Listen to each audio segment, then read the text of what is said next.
The path before Kratos was clear, but still, the memories came rushing back, as familiar and permanent as the blades chained to his wrists. Memories of what he'd done in the name of Ares. Memories of how he'd become a servant to the god of war. A beast, his humanity robbed and replaced only with the will to murder. No one was safe. Entire armies fell before Kratos and the soldiers who followed him on his unending path of conquest, all in the name of his master. Those who offered resistance of any kind were dealt with quickly. They've built this temple to offer prayers to Athena!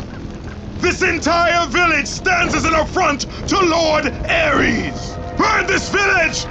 Burn it to the ground! Emboldened by the god of war, Kratos' army was ruthless, feared throughout the world for their brutality. All that mattered was conquest in the name of Kratos, their great leader, who had become near invincible. He feared nothing. But there was something about this temple, something forbidden.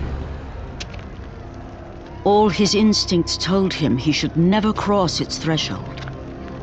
Never step inside. Beware, Kratos.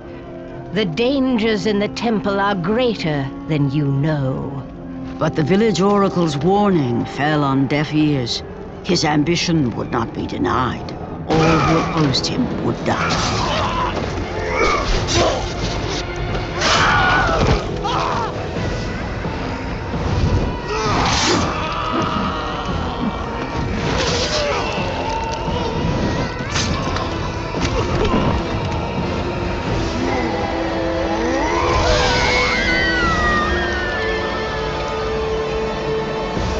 In that instant, the glory he had reveled in turned to horror. The image of his two final victims would stay with him for all his days. With that act, Kratos knew he could no longer serve his master. He had but one calling now, the death of Ares. He would murder the god of war. Ares, you will die for what you did that night.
Kratos, your quest is at an end. You are the first mortal to ever reach Pandora'S box.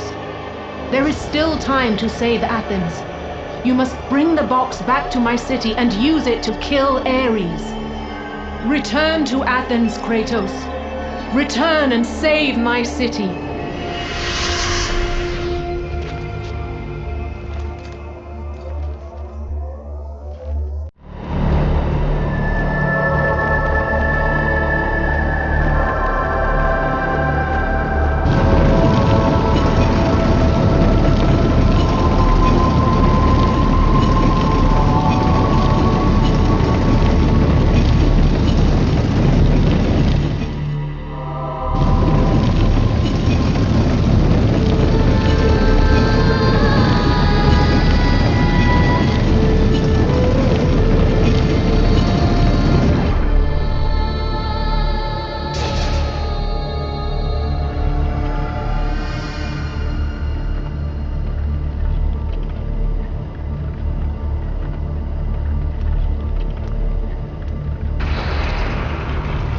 You must bring Pandora'S box back to Athens, Kratos. You cannot defeat Ares without it.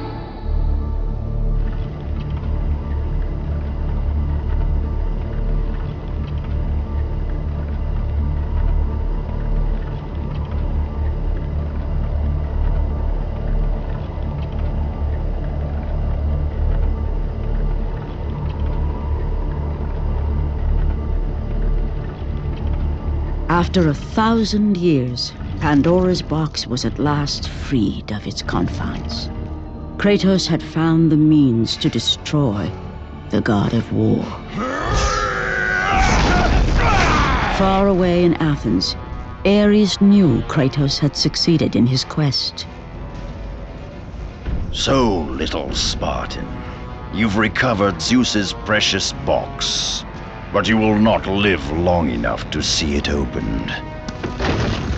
I will see to that. Goodbye, Spartan. You will rot in the depths of Hades for all eternity. As the life began to leave Kratos, his thoughts returned to that fateful night. Even in death, the memories, the visions would not fade. For how could he forget spilling the blood of his own family? A cruel trick orchestrated by the god of war. My wife, my child, how? They were left in Sparta. You are becoming all I'd hoped you'd be, Kratos. Now, with your wife and child dead, nothing will hold you back. You'll become even stronger. You will become death itself. But as the flames consumed the temple, Kratos realized his true enemy was the god who once saved his life. The same god who had now taken everything from him. Ares! From this night forward, the mark of your terrible deed will be visible to all. The ashes of your wife and child will remain fastened to your skin, never to be removed. And with that curse, all would know him for the beast he had become. His skin white with the ash of his dead family. The ghost of Sparta had been born. In the end, in death, he had failed. As the minions of Ares claimed Pandora'S box, Kratos' life faded, and his cursed soul was cast into the fires of Hades. And Kratos fell into the underworld, the river Styx beckoning below, the currents strong enough to carry even the strongest mortal to his eternal resting place. But Kratos had no intention of resting yet. He intended to live, to return to Earth and complete his quest. Let go, fool! You won't drag me down to that cursed river! There is a task left for me above. I will see it completed. You again? Oh.